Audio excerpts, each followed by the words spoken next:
미리 배부되어 있으니 진술인들께서는 핵심 사항 위주로 시간 내에 발표를 맞춰주시기 바랍니다. 그리고 또 질의응답이 있기 때문에 질의응답 시간에 충분히 말씀하실 수 있으니 7분 시간을 가능한 지켜주시면 좋겠습니다. 먼저 정우용 부회장님 진술해 주시기 바랍니다. 안녕하십니까. 한국상장회사협의회 정책부회장을 맡고 있는 정우용입니다.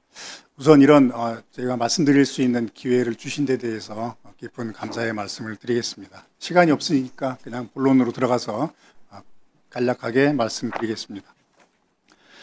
소액주주보 그리고 주주와 기업의 상생이라는 측면에서 논의가 필요하다는 것은 충분히 동의하고 있습니다. 그러나 과도한 규제는 오히려 기업의 성장을 가로막아 그 결과가 결국 주주에게 돌아갈 수 있기 때문에 매우 신중하게 검토가 필요하다라고 말씀드립니다.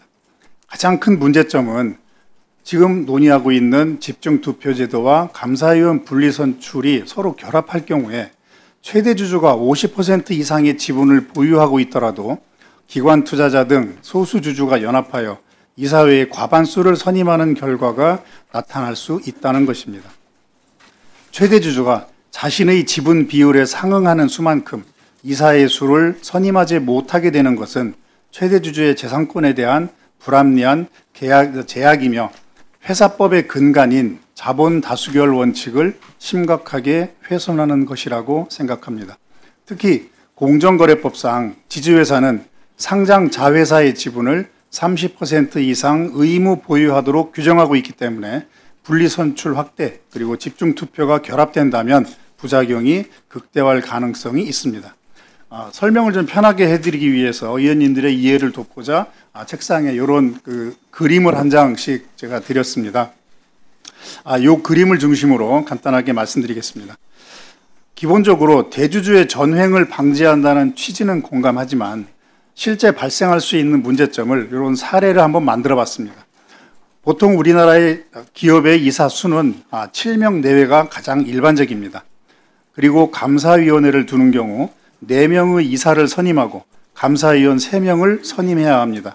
현행법상 이사 4명 중 1명은 독립이사로 해야 되기 때문에 이때 7월 3일 날 개정된 상법에 따라서 최대 주주는 합산 3% 룰을 적용받게 됩니다.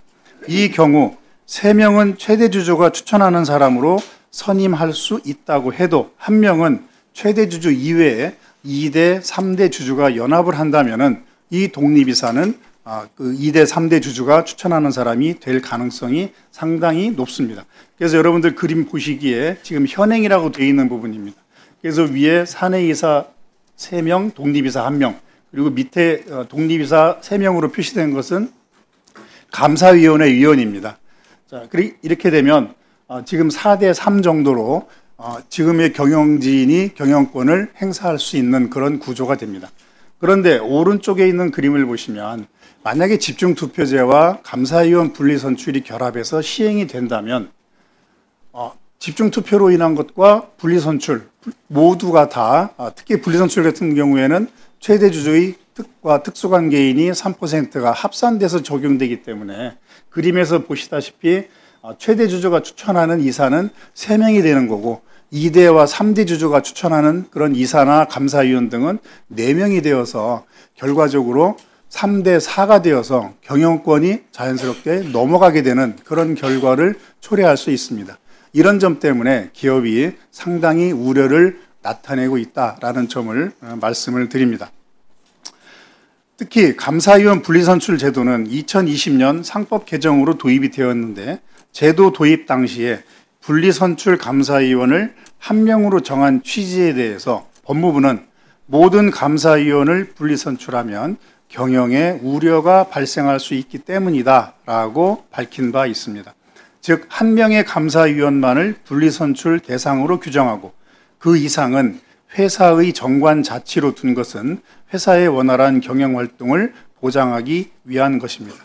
특히 감사위원 분리선출 제도는 해외에서 입법례를 찾아보기 힘든 특수한 제도이며 분리선출 제도와 함께 주주의 의결권까지 제한하는 국가는 우리나라가 유일한 것으로 그렇게 파악을 하고 있습니다.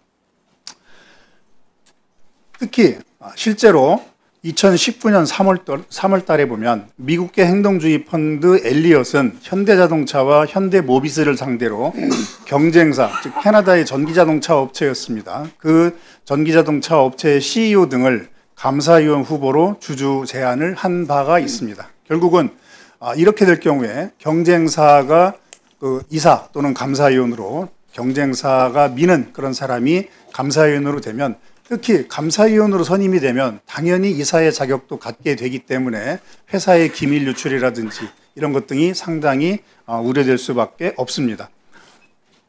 다음은 집중투표 의무화에 대해서 말씀드리겠습니다. 집중투표 배제를 금지하는 것은 기본적으로 기업의 자율성 훼손, 자본 다수결 원칙 위반이라고 생각을 합니다. 현행법상 정관으로 집중투표를 배제하려는 기업은 개별 주주의 의결권을 3%로 제한하고 주주총회의 특별 결의를 거쳐야 합니다. 그러니까 지금 현재도 집중투표를 배제하기 위해서는 상당히 높은 그런 의결권을 제한을 하고 있기 때문에 주주들의 그런 동의를 충분히 받은 것으로 볼 수가 있습니다. 특히 과거 미국과 일본에서 집중투표를 의무화했지만 상당히 많은 문제점이 나타나서 1950년대에는 미국이, 1970년대에는 일본이 그런 집중투표제 의무화를 포기를 하고 기업이 자율적으로 선택할 수 있게끔 제도를 바꿔서 지금껏 시행을 하고 있습니다. 특히 다른 나라 같은 경우에도 집중투표를 도입한 나라이더라도 특히 캐나다 같은 경우도 옵트인 방식을 취하고 있다라는 점을 말씀드립니다. 그 다음에 이 두 번째, 여기에서 이제 우리가 생각해야 될 것은 경영권 방어 수단이 전혀 없는 상황에서 이러한 집중투표제나 감사위원 분리선출 제도가 그대로 시행이 된다라고 하면 기업은 특히 최대 주주는 자기가 많은 돈 30% 이상 50% 정도를 투자함에도 불구하고 경영권을 갖지 못하게 되는 그런 결과가 나타납니다. 특히 대기업의 경우에는 지분이 많이 분산이 되어 있기 때문에 조금 그래도 덜한데 중견 중소기업의 경우에는 대주주의 지분율이 상당히 높습니다. 그렇기 때문에 오히려 더 중소 중견기업이 상당히 타격을 입을 가능성이 많다. 그래서 좀 심사숙고해 주시길 부탁드린다라는 말씀을 드리면서 이상 마치도록 하겠습니다. 감사합니다. 네, 정확하게 7분을 지켜주셨습니다. 수고하셨습니다.